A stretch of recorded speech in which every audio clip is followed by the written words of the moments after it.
Huevos explosivos. No te arriesgues. ¿Sabías que algo común en tu cocina puede convertirse en un peligro en el microondas?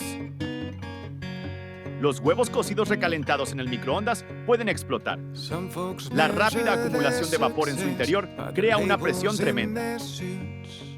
Imagina abrir el microondas y ¡boom! Un huevo explotando en tu cara. Hay videos impactantes que lo demuestran. No queremos que te pase a ti. Evita recalentar huevos cocidos en el microondas.